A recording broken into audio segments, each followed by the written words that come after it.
Hello' বন্ধু বান্ধৱীসকল, পুনৰ নতুন এটা ভিডিঅ' লৈ আহিলোঁ। এয়া চাওকচোন, মোৰ ভাগিনজনী ঘৰলৈ গৈছিলোঁ বহুত দিনৰ মূৰত। তাইক আজি লগ পালোঁ। তাইৰ ছোৱালীজনী শান্তি হ'ল, মানে সৰু বিয়া হ'ল, আৰু তাইৰ ছোৱালীজনীৰ বিয়াৰ কাৰণে এসপ্তাহমান বাকী আছিল।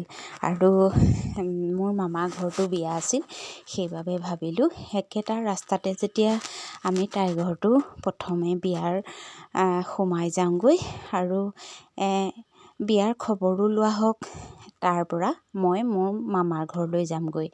আৰু তাইক বিয়া দিয়া মনতেই আছে। তাইৰ ছোৱালীজনী ডাঙৰেই হ'ল।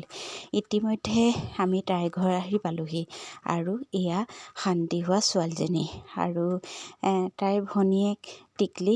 এনেদৰেই মই দুকপিমান ফটোৰ ৰাখি ল'লোঁ। আৰু আমাৰ তিনিজনীক কেনেকুৱা লাগিছে বাৰু জনাব দেই। মিলিছোঁনে? বাই ভনী বুলি ভাবিবনে নে মাহী ভাগিন বুলি ভাবিব? আচলতে তাই মোৰ ভাগিন হয়। আৰু এইদৰেই তাইৰ ঘৰলৈ যাওঁতে দুকপিমান ফটো তুলি ল'লোঁ। তাইৰ ঘৰৰ ৰাস্তাটো যথেষ্ট ধুনীয়া, গছ গছনিয়ে ভৰপূৰ।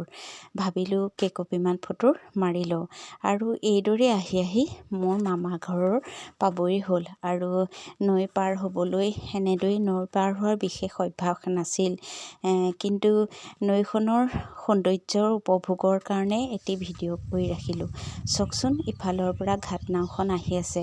এই নাওখন এনেদৰে পাৰ হোৱা আমাৰ অভ্যাস বিশেষ নাই, কিন্তু ভয়ো লাগিছে কাকনো কম গাড়ীখন পাৰ কৰি দিবলৈ।